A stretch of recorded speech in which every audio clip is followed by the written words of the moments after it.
Morning viewers, myself doctor Pranata Saini. आज हम DElEd second year के school culture management and teacher paper second के अंतर्गत क्रिया अनुसंधान के 5th स्टेप की स्टडी करेंगे, जिसके 5th स्टेप है क्रियात्मक प्राकल्पना के परीक्षण हेतु कार्य योजना। यानी जो हम इसमें सबसे इम्पोर्टेंट है, जो हम कार्य करने के लिए जो प्लानिंग करेंगे, उस प्लानिंग को हम एक उदाहरण के द्वारा, ये जो दी गई दर्शाई गई जो टेबल है उसके अंतर्गत समझेंगे। सबसे पहले क्रियात्मक अनुसंधान के जो शुरू के 4 चरण हैं, जिसमें हमने समस्या की पहचान की, समस्या का विशिष्टीकरण किया, उसके हेतु कारणों का विश्लेषण किया और जो प्राकल्पनाएं हैं वो हमने निर्मित की।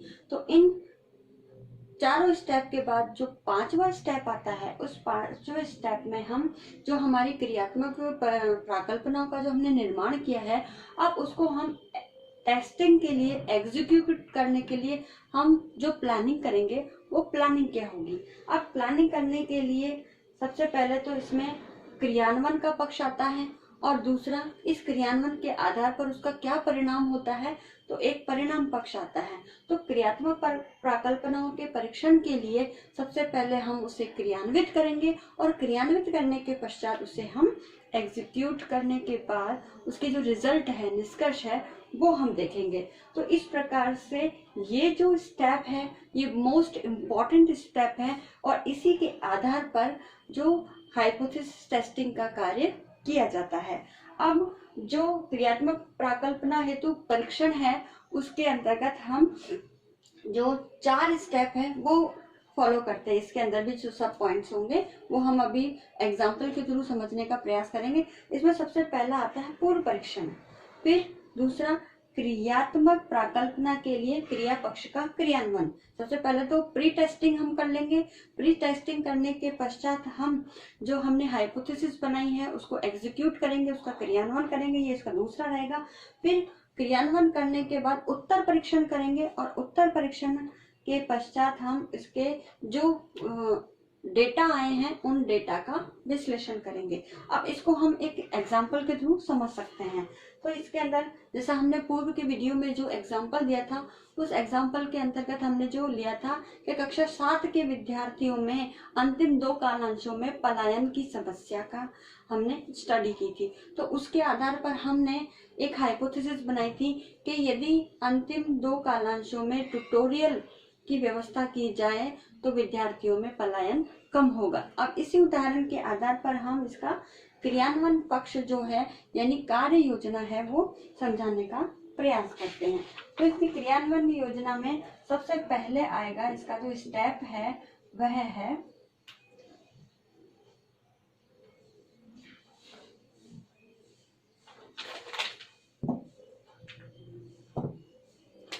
इसमें आएगा पूर्व परीक्षण।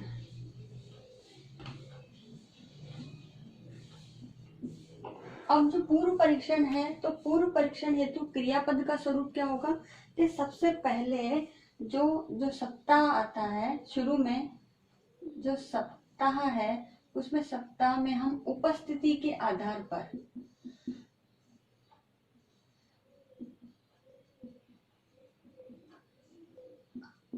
पर हम ये डिसाइड करेंगे कि बालक जो है अंतिम 2 कालांश में कितने बालक हैं जो विद्यालय से पलायन कर जाते हैं। तो ये उनकी अंतिम 2 कालांश में जो उनकी अटेंडेंस होगी उसके आधार पर देखेंगे। अब इसके लिए साधन क्या होगा, उसकी उपस्थिति पंजिका यानी उनका रजिस्टर, जिसमें अटेंडेंस ली जाती है, तो उपस्थिति पंजिका। और इसके लिए जो अवधि हम लेते हैं 1 सप्ताह।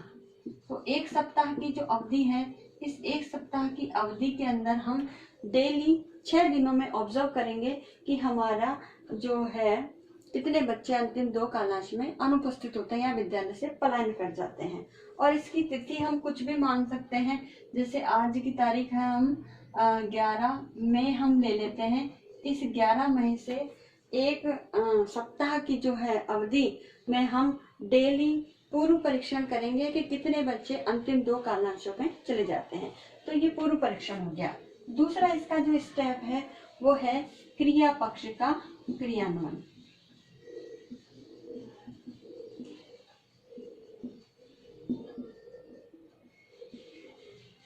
तो क्रिया पक्ष का जो क्रियान्वयन है, अब इसके अंदर हम जो क्रियापद का स्वरूप है इसमें हम चेंज करेंगे ट्यूटोरियल।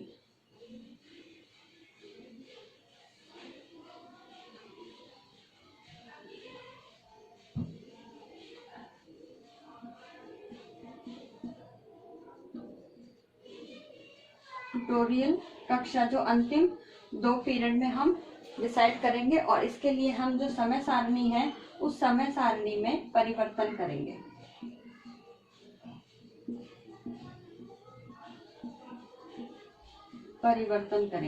तो ये 2 काम हम करेंगे। क्रिया पक्ष के क्रियान्वयन के लिए हम टाइम टेबल में चेंजेस करेंगे, और अंतिम 2 पीरियड के अंदर हम ट्यूटोरियल कक्षाओं का आयोजन करेंगे। अब इस ट्यूटोरियल के लिए हम जो लेंगे, इसमें फिर हमारा साधन होगा हमारा समय सारणी जो हमने प्रयोग किया, और हमारी ट्यूटोरियल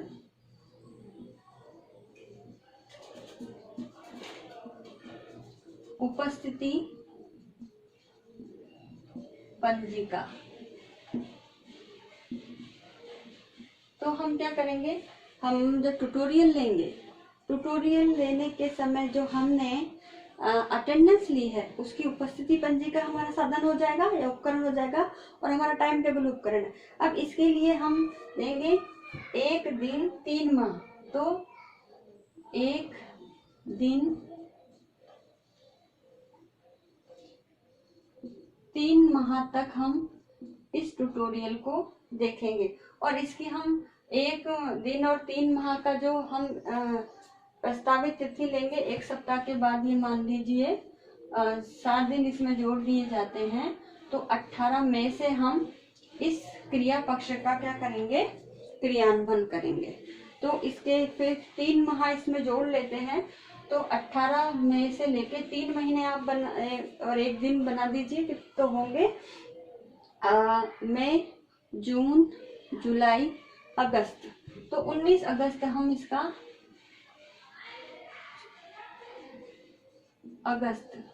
ये हम इसका जो प्रस्तावित तिथि है, तो इन 3 महीनों के अंदर हम क्या करेंगे, इस हाइपोथेसिस टेस्टिंग के लिए क्रिया पक्ष का क्रियान्वयन करेंगे। उसके बाद जो 3rd स्टेप आता है वो आता है उत्तर परीक्षण। अब इस उत्तर परीक्षण के अंदर हम जो 3 महीने तक हमने ये जो ट्यूटोरियल कक्षाओं का नियमित रूप से संचालन किया है, क्रियान्वयन किया है, तो उसके पश्चात जो हमारे विद्यार्थियों में अंतिम 2 कालांशों में पलायन करने की समस्या है वो कितनी कम हुई है, हम उसको देखेंगे। तो उसके लिए जो 3 माह के बाद जो 4था सप्ताह है के बाद 4थे सप्ताह में हम क्या करेंगे, ये जो ट्यूटोरियल कक्षाएं ली है हम उसका उसके अंदर उपस्थिति ज्ञात करना।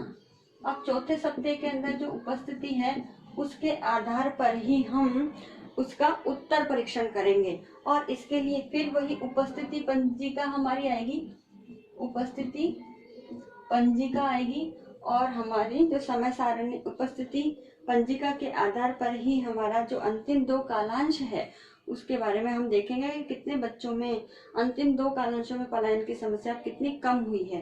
अब इसके लिए फिर हम 1 सप्ताह इसका ऑब्जर्वेशन करेंगे, पूरा 1 सप्ताह, और 1 सप्ताह के बाद इसकी जो तिथि है वो हम ले लेते हैं 20 अगस्त से।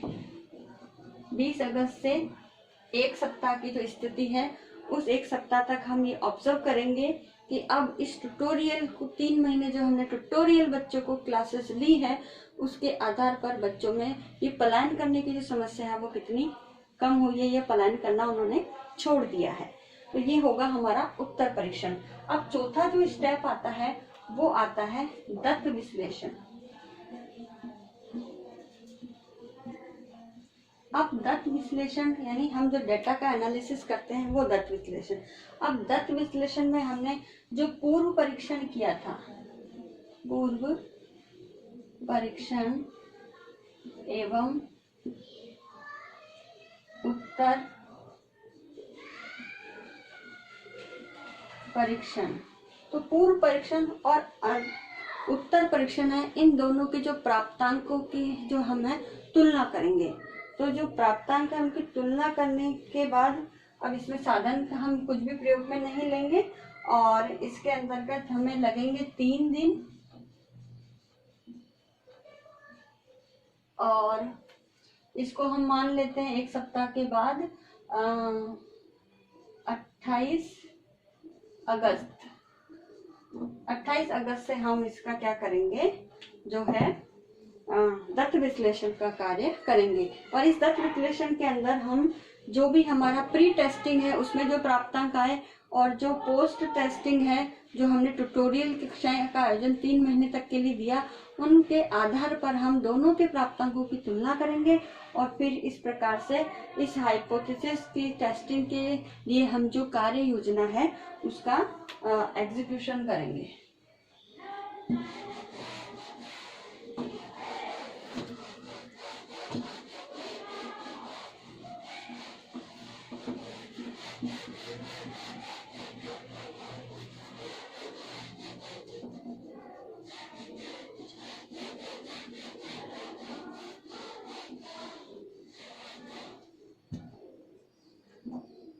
अब इस क्रियात्मक योजना के कार्य योजना हेतु हम कुछ उपकरणों का प्रयोग करते हैं।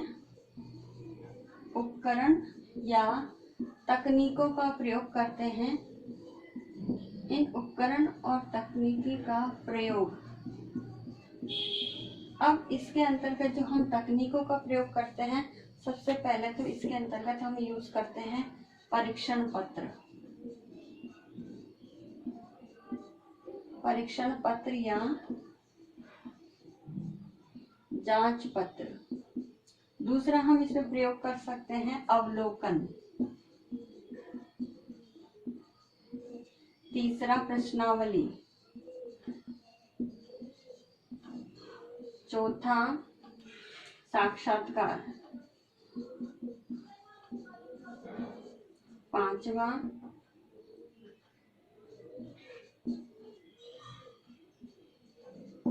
चिन्हांकन सूची यानी चेकलिस्ट जिसे हम बोलते हैं।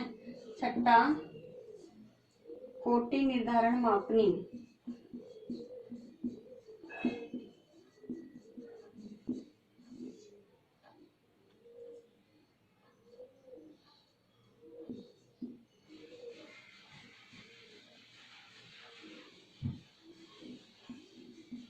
यानी इसको बोलते हैं रेटिंग स्केल। और सातवां जो है वो है अभिमतावली।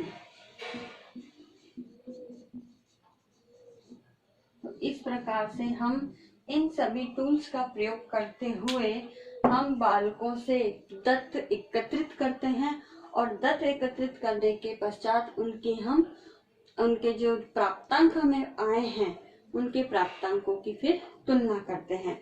तो इस प्रकार ये क्रियात्मक प्राकल्पना के परीक्षण हेतु इन कार्य योजनाओं का जो भी स्टेप है इन चारों को हम फॉलो करते हैं। तो आज के वीडियो में बस इतना ही। अब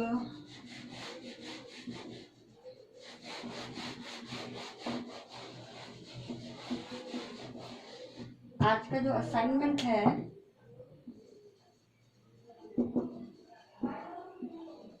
इन असाइनमेंट में एक क्वेश्चन दिया जाता है कि क्रियानुसंधान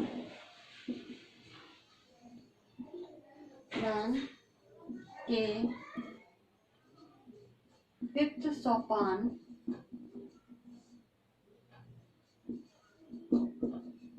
क्रियात्मक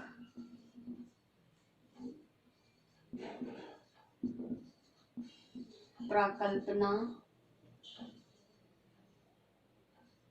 के परीक्षण हेतु कार्य योजना को उदाहरण द्वारा स्पष्ट कीजिए। तो आपको इस क्वेश्चन का आंसर लिखना है और एक एग्जाम्पल देते हुए आपको इसकी कार्य योजना है उसको स्पष्ट करना है। साथ ही इस कोरोना महामारी के दौर में आप अपने घर में रहिए, सुरक्षित रहिए। आई होप ये वीडियो आपके लिए यूजफुल होगा। So thank you.